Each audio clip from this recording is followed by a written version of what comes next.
Good day, everyone. I am Carmel Cañete, the first reporter of Group 3. So, for today's video, I will tackle about frustration aggression theory. Frustration is the feeling of tension that occurs of irritation or annoyed over to someone or something that keeps on blocking when it comes to achieving a goal. So, what is aggression? Aggression is a malicious behavior or attitude towards someone or something, usually triggered by frustration. Frustration aggression theory. The frustration aggression theory state that aggression is caused by frustration. When someone is prevented when reaching their important goal to make his or her self-satisfying one of their important needs, so they become frustrated. So, for example, if you failed in your final exam, you will definitely become frustrated. But what if someone nga imo kaila no kanang told you are such a loser not to pass that exam? So, kani nga case, you stored frustration will surely turn into aggression. So, mao na makabuhat kag shouting, acts of physical violence. So, note that the frustration aggression theory does not provide explanation to all types of aggression, but it rather focuses on the aggression those result from not being able to reach your goals. Here is another example to make the theory clearer. Let's suppose that face a certain problem in your work, and as a result, you get very frustrated. Now, in such a case, you might find yourself becoming more aggressive towards other drivers in the street while you are on way home. So, in such a case, you suppress frustration turn into aggression as soon as you got subjected to the stress of driving. Let's move to definition. So, the frustration aggression theory argues that social movement occur when frustration leads to collective, often aggressive behavior. Frustration has a variety of sources and can take two forms. First, it can be absolute, which happens when people have enough to survive but have less than those around them. For example, if a man is disrespected and humiliated at his work but cannot respond to this fear of losing his job, he may go home and take his anger and frustration out on his family. Let's move forward to frustration aggression principle. The closer that a person to a goal, the stumbling block, the more frustrated he or she will become. Example, you are waiting in a line for a ride. If you wait in a line for an hour for a roller coaster and someone skip you in a line, you will be more frustrated than if the same person skip you when you're only waited minutes. So basically, mao nang makakuha kag aggression is a result of frustration. So, arita sa Berkowitz revision. Social psychologist Leonardo Berkowitz believed that there was more to the frustration aggression principle, and in 1989, he published an academic journal article titled Frustration Aggression Hypothesis, Examination and Reformulation. Berkowitz noted that frustration didn't always lead to aggression. Behavior and aggression was increased in response to frustration when there were environmental cues that triggered it. Description is, when people perceive that they are being prevented from achieving a goal, the closer you get to a goal, the greater the excitement and the expectation of the pleasure. Thus, the closer you are, the more frustrated you get by being held back. Unexpected occurrence of the frustration also increases the likelihood of aggression. So, frustration does not always lead to aggression, though, particularly when we deliberate suppress it because either we know that it is wrong or we fear the social consequences of being aggressive, losing losing friendship, of target criticism from others. As a result, we often displace aggression into other activity such as sports, driving fast, and so on. Some people are more predisposed to aggression and find it harder to contain it. For such people, frustration is more likely to lead directly to aggression than for other people with a calmer disposition or greater self-control. So, example, football crowds can become aggressive when their team starts to lose. People in business can also become aggressive when others start to frustrate their ambitions. So, that's all. Thank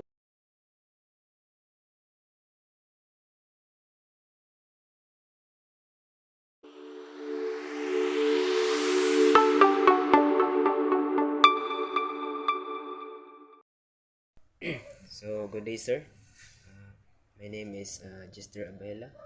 My report is all about first inferiority according complex to and Alfred Adler, who was the first who coined the term inferiority complex. Every child experiences the feelings of inferiority, the result of being surrounded by stronger and more capable adults. So, mayroong tag-inferiority, this is a lack of self-worth, a dump, and uncertainty about oneself.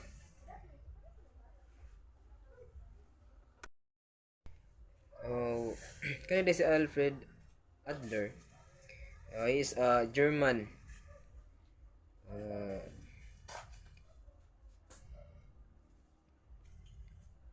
and he is a Austrian medical doctor, a psychotherapist, and founder of the School of Individual of Psychology. His emphasis on the importance of feelings of belongings, family, constellation, and birth order set him apart from Freud and other member of Jena Circle. He proposed that contributing to others social interest or so ito siya si Alfred Adler. Siya ang Australian medical doctor, psychotherapist, and siya po ang founder sa School of Individual of Psychology. So, next is ato i-focus ang inferiority complex. Ang dito sa mga cause unsa ni ang mga unsa ning inferiority complex. So causes when the feelings of inferiority are intensified in the individual through discouragement or failure. So kaning kuan inferiority complex na naka-occurs ni siya sa feelings of inferiority. So nadiri ang discouragement or failure. Tapos invalidating experience or being raised in a family that influence you to feel lesser or not good enough. So kaning inferiority is nakakuan gyud siya sa kuan kanang mura kag i-lock down sa imuhang family or dili ka enough or not you're not good enough to them. So muna siya. So natay duha ka klase sa inferiority feelings. Nadiri ang primary inferiority ug ang secondary inferiority. Kaning primary inferiority feelings is said to be rooted in the young child original experience. So kaning primary di ay primary inferiority. Ito ay pangunahing kababaan ang mga damdamin ay sinasabing nag-ugat sa batang orihinal na karanasan ng kahinaan, kawalan ng kakayahan. So ang kaning primary na inferiority is nag-ugat ni siya sa batang orihinal na karanasan. Silbi original niya na mga kaagi. Example is may kahinaan, kawalan ng kakayahan. Silbi imo siya kaning lockdown i-lockdown ni siya. Tapos kaning secondary inferiority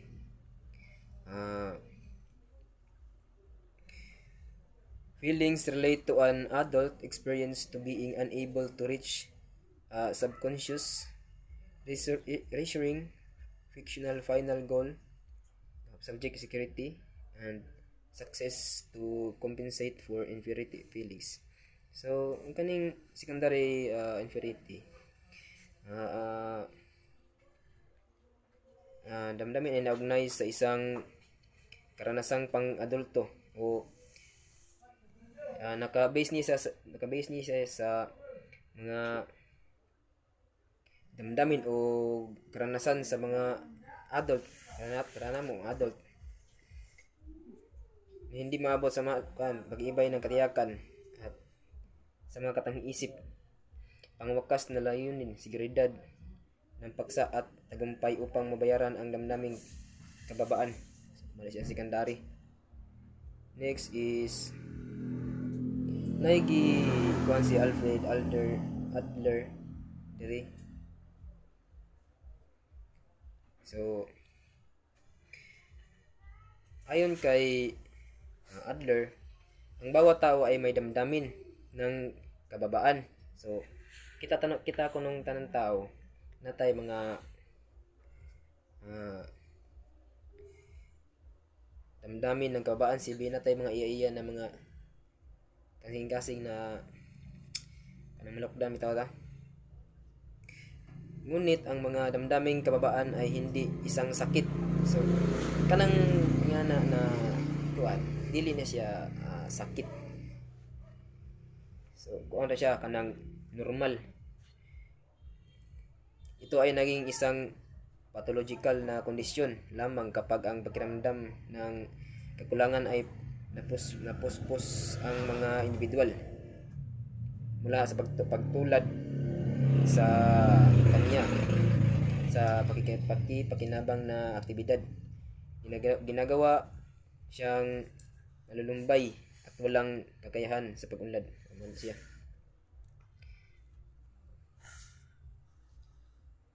So napay causes of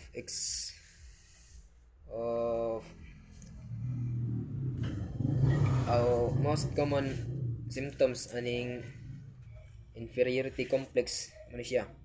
Feelings insecure, incomplete or unworthy, withdrawal from everyday activities and social situation, comparing yourself with others, feelings of hostility, frustration, nervousness or aggression, insomnia, inability to complete tasks, sign of depression, anxiety or other mental health disorder. So mo to siya ang mga sign and symptoms sa inferiority complex.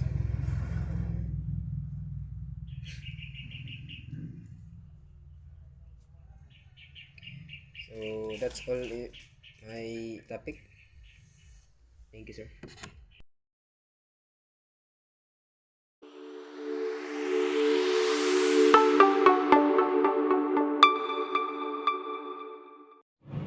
Good morning, everyone. Good morning, sir. My topic is all about the delinquent subculture theory. What is delinquent? In the Merriam-Webster dictionary, delinquent is a usually young man, a young person who regularly performs illegal or immoral acts. So, a person usually young who behaves in a way that illegal or acceptable people. What is subculture? In the Cambridge Dictionary, the way of life, customs, and ideas of a particular group of a people within society that are different from the rest of the society. So, are defined as subsystem or anti-systems of society with their own attitudes and norms of often contradict the moral concepts of majority society. So, delinquent subculture by Walter Miller published an article in a journal called Lower Class Culture as the generating milieu of the gang delinquency. In this article, he displayed the lower class focal concerns, which include the six of the following. First is the trouble, thoughtness, toughness, smartness, excitement, faith, and autonomy. So, Walter Miller, naghimo na siya article na gitawag og lower class culture.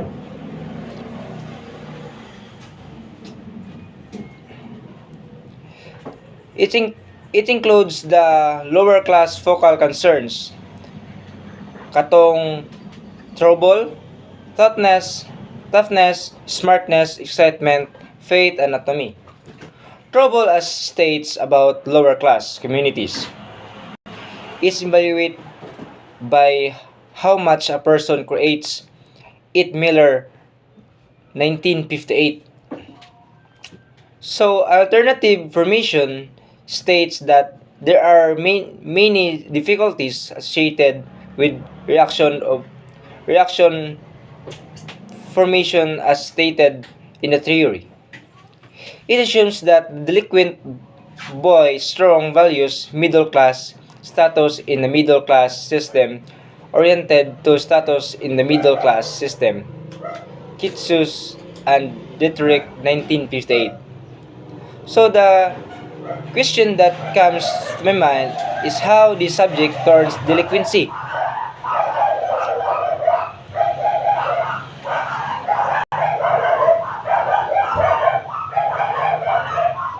So the claims that inability of the lower class to fit the middle class standards made them gather together and build their subculture that rejects the middle class values and it's considered to be an antisocial. So by Albert Cohen, 1955, according to him, the union young people into subcultures is the result of or adjustment status problems or the members caused by the inequality of the existing class society.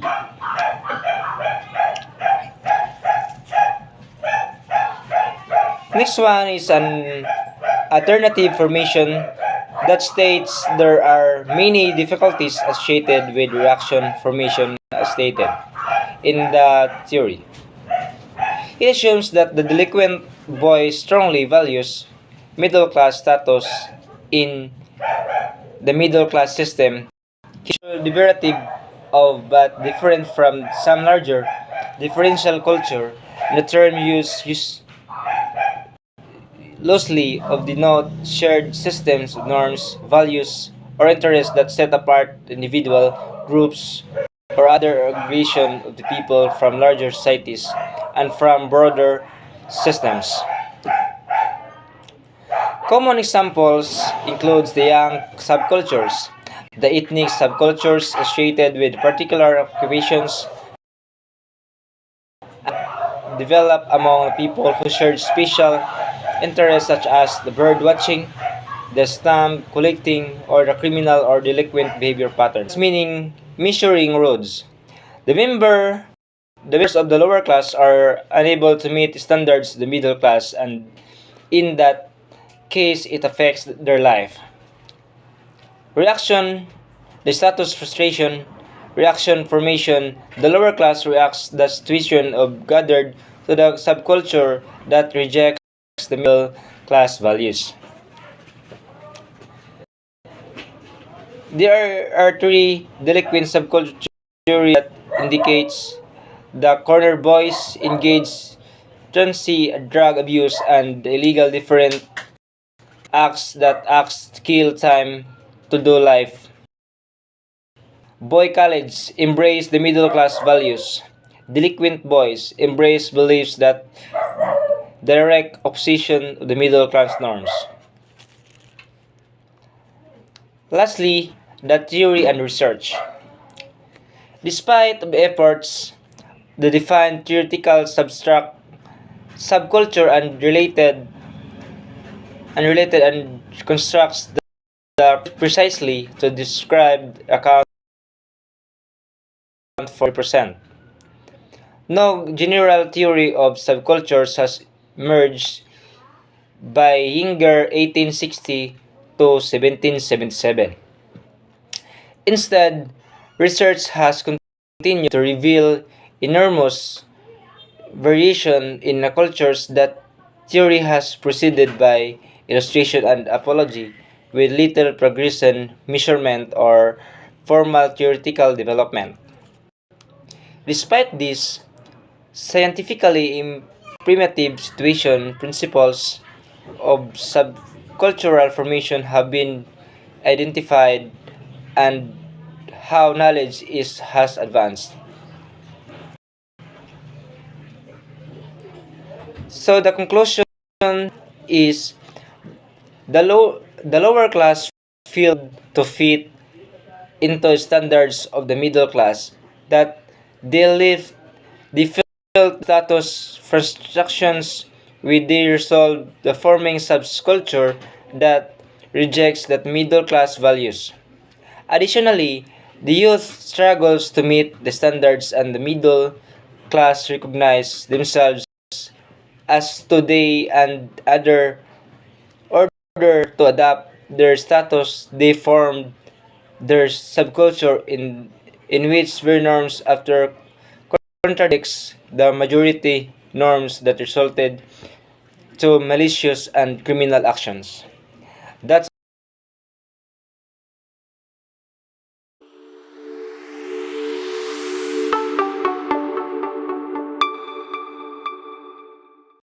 So good day everyone. My name is Laikadika Mungay and I'm assigned to report about rational choice theory. So, rational choice theory and its assumptions about human behavior have been integrated into numerous criminological theories and criminal justice interventions. Rational choice theory originated during the late 18th century with the work of Cesar Beccaria. Since then, the theory has been expanded upon and extended to include other perspectives such as deterrence, situational crime prevention. So crime is due to a collection of personality traits that incline a person to commit crimes. Wilson and Hernston, 1985.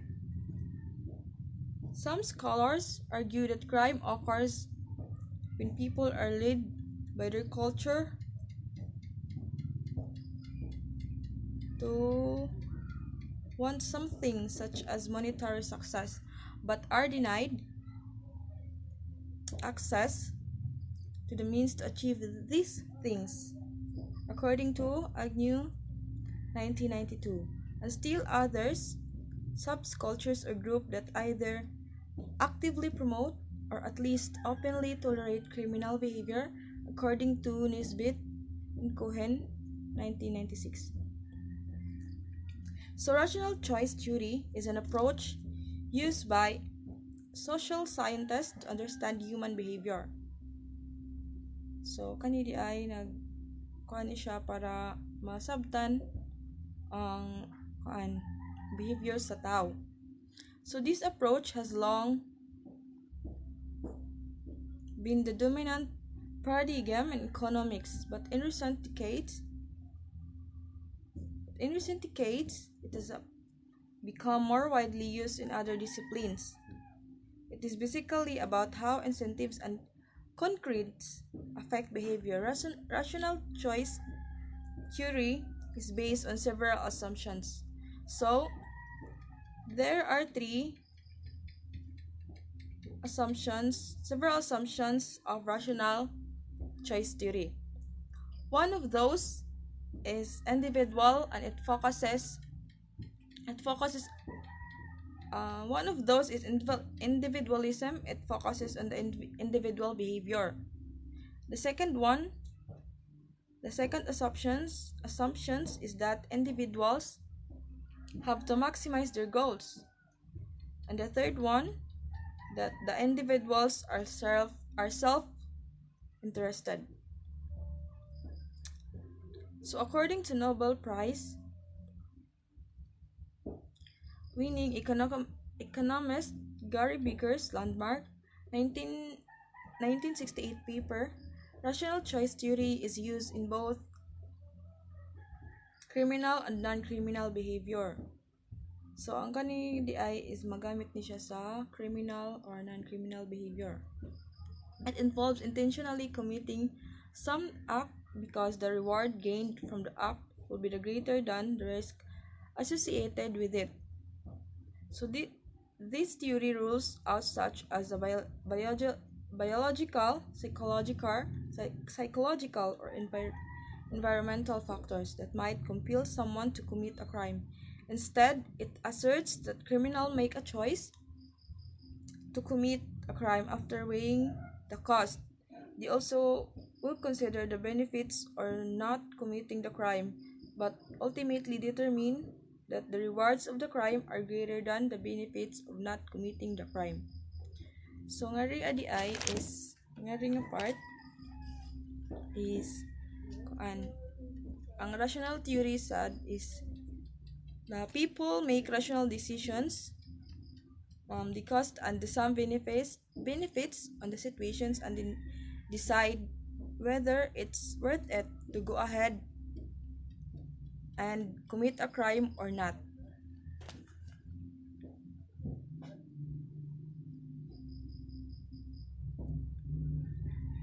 So, rational choice theory insists the crime is calculated, deliberate. All criminals are rational actors who practice conscious decision making that simultaneously work towards gaining the maximum benefits of their present situation. Another aspect of rational choice theory is the fact that many offenders make decisions based on the bounded or limited rationality.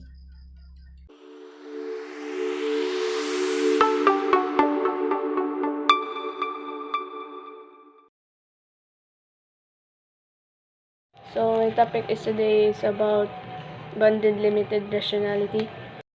Ideas of limited rationality emphasize the extent to which individuals and groups simplify a decision because of the difficulties of anticipating or considering all alternatives and all information.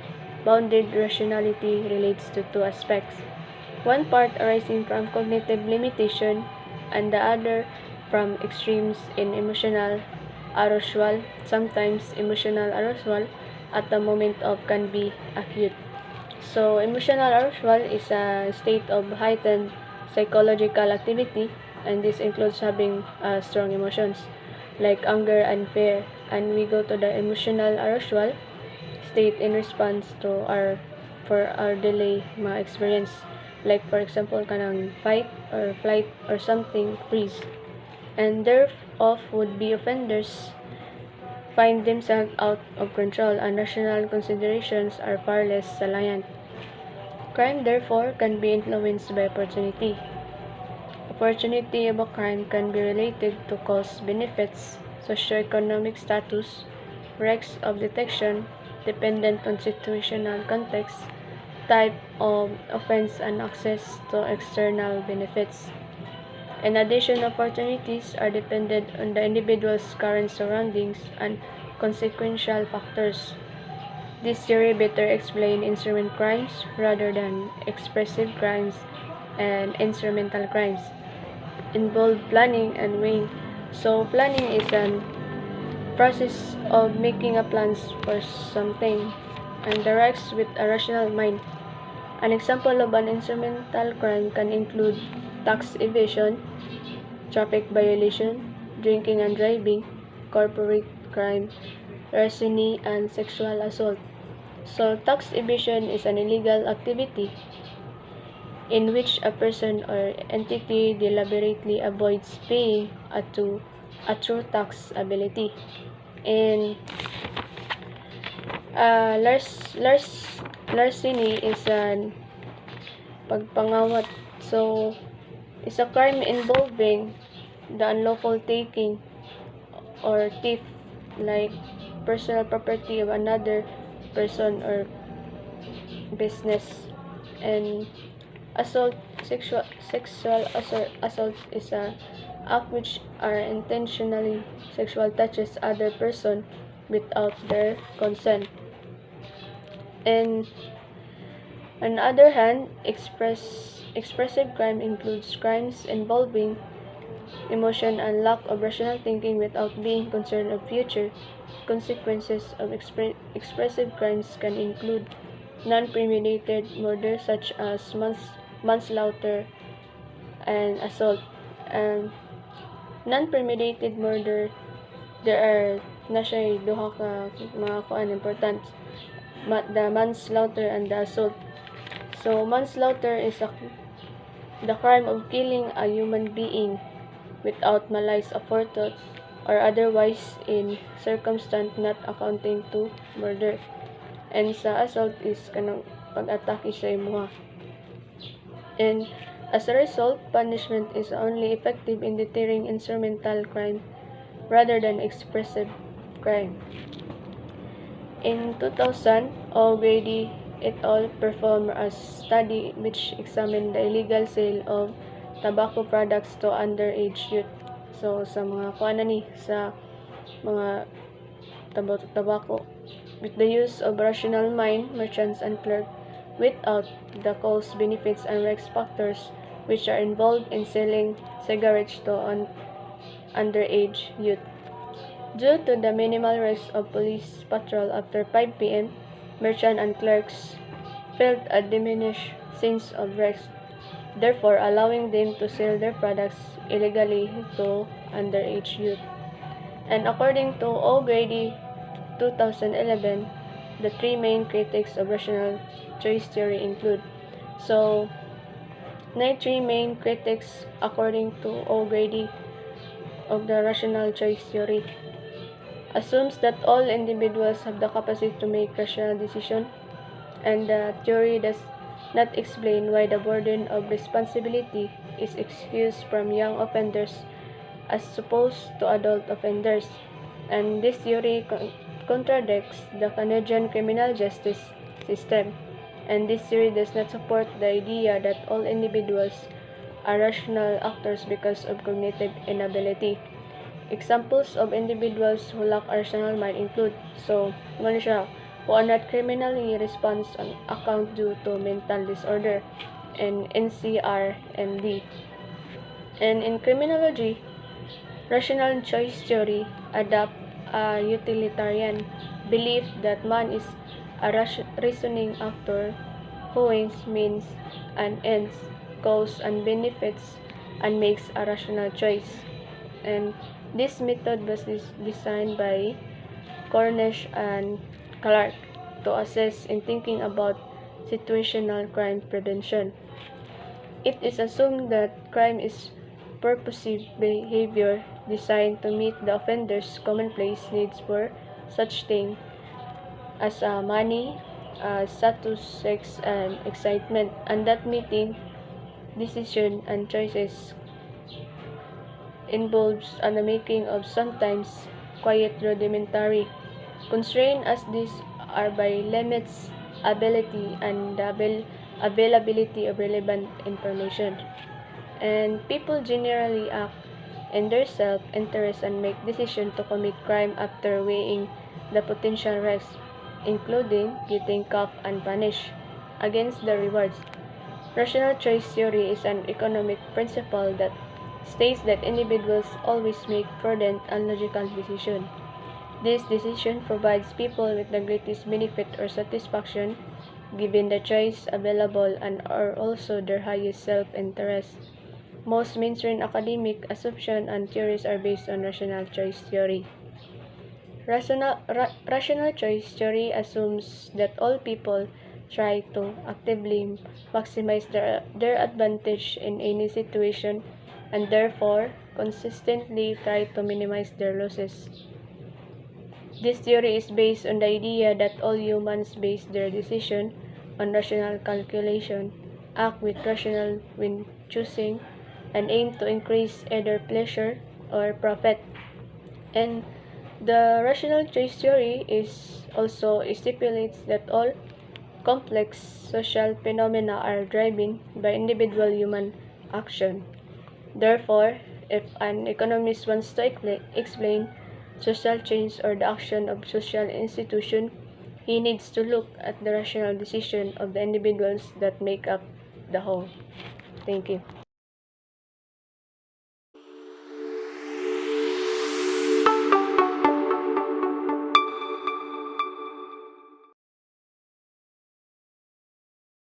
In this topic, we will discuss what is choice theory.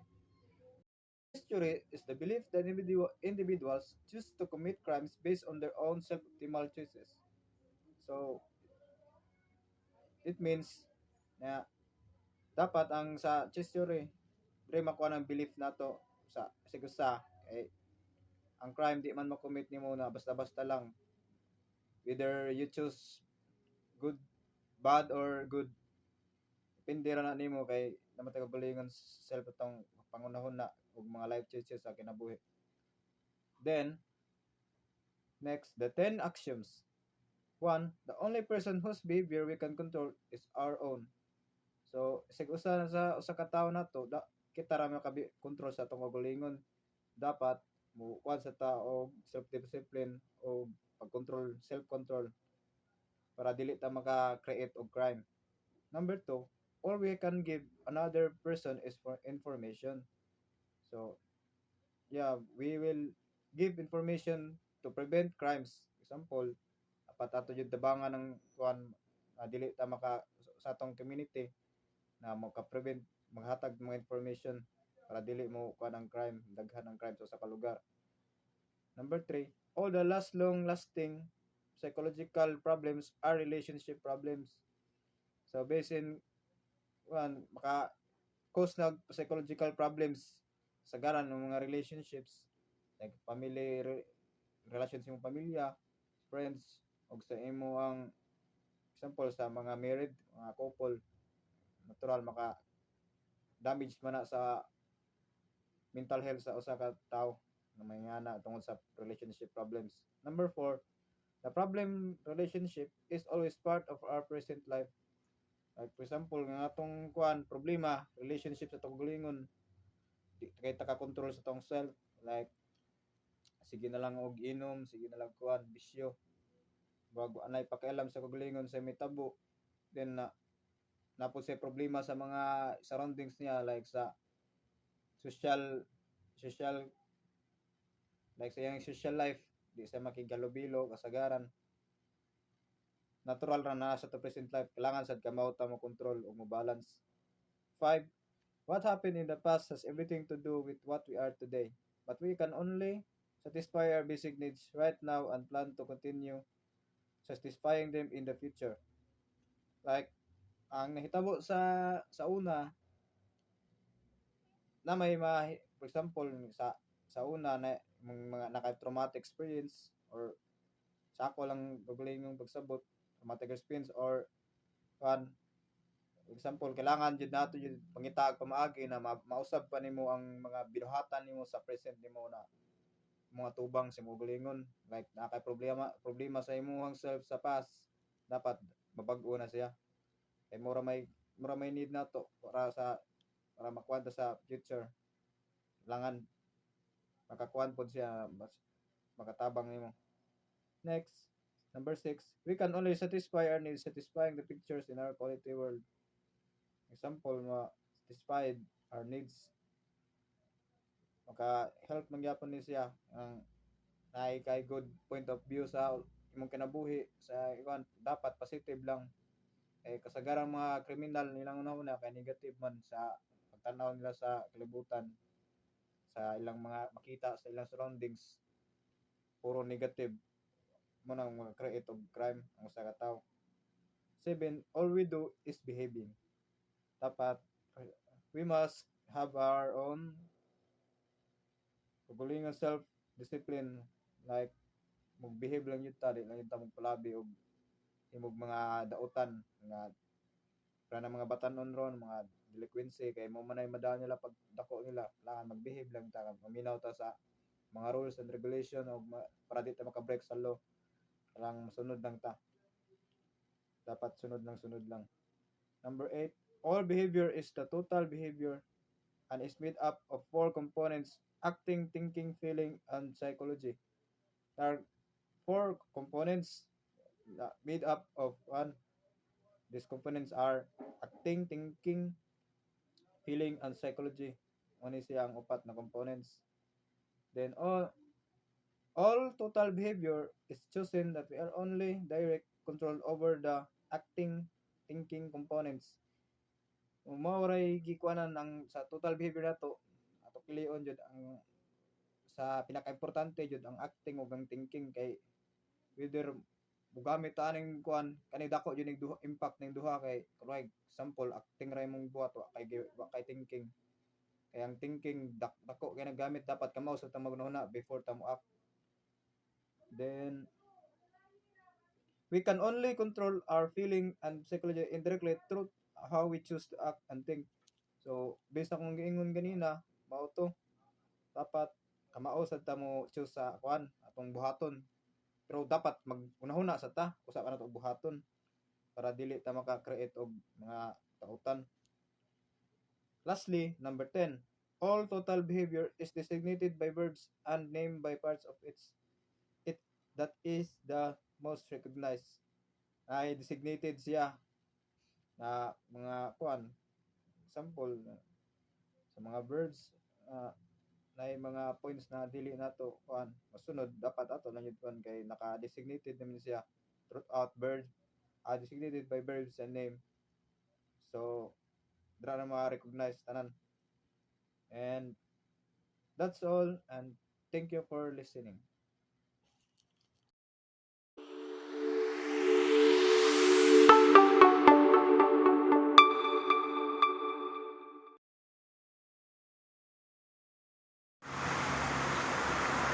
Good day, sir. Good day, everyone. I am Remarte Corneto, and I am the one who report drift theory or neutralization theory. So, let's start. The theory of neutralization and drift was first introduced by Bscrim, Sykes, and David Matza. Skype and Matza got together and first theorized about neutralization during their time working on differential association by Sutherland in the 1960s. While working on juvenile delinquency, they thought the same ideas could be used in the society and published their theory in Delinquency and Drift in 1964. So, who is Bscrim Sykes? So, Bscrim Sykes was an American sociologist and criminologist, while David Matza was an American sociologist. So, diri sina Sykes at Matza kay nag-uban sila at nagtatrabaho sila sa juvenile delinquency, naisip nila, una-unaan nila na ang parehong idea na magamit sa lipunan at nilathan nila ang kanilang teorya na delinquency and drift noong 1964. Neutralization theory is that the idea that people who violate the law learn to naturalize the orthodox attitude and values of society, allowing them to drift between outlaw and orthodox behavior. So, neutralization theory was developed as means for explaining how criminal offender engage in rule-breaking activity while negating their culpability or blame. Drift is the motion in and out of delinquency, moving from orthodox and criminal values. Neutralization techniques allow the person to occasionally drift out of orthodox behavior and get into criminal behavior such as stealing or shooting someone. The theory was based off 4 observations. Number 1 is delinquents sometimes express guilt and remorse over their act. If they were truly of a criminal mind and really embodied criminal values, they will not express guilt or remorse unless just over the fact that they got caught. So, ang delinquents kuno kay nagpapahayag sila ng pagkakasala at pagsisisi Tagalog or sa Visayas kay pagbasol sa ilang nabuhat.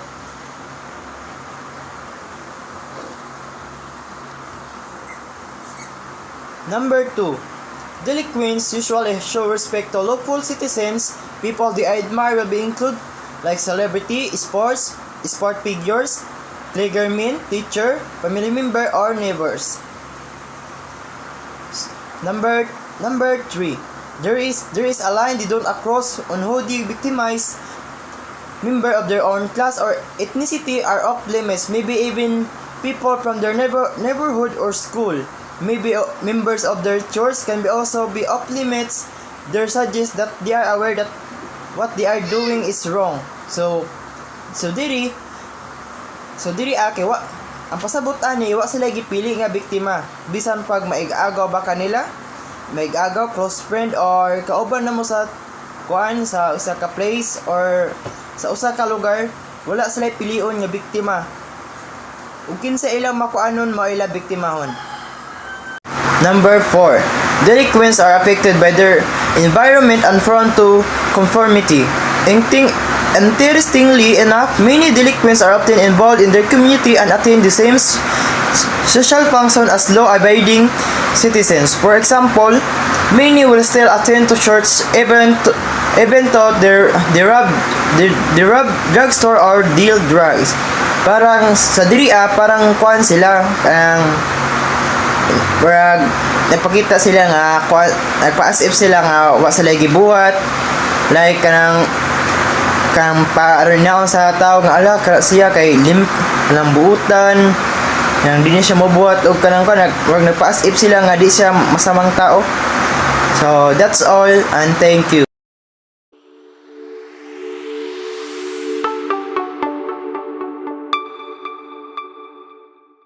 Sykes and Metze believe that people have a set of justification.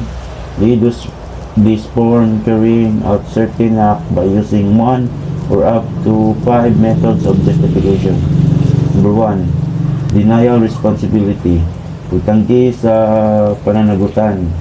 Individuals try to argue it was an accident. Number 2, denial of injury. The offender placed down his action, does not recognize it as immoral.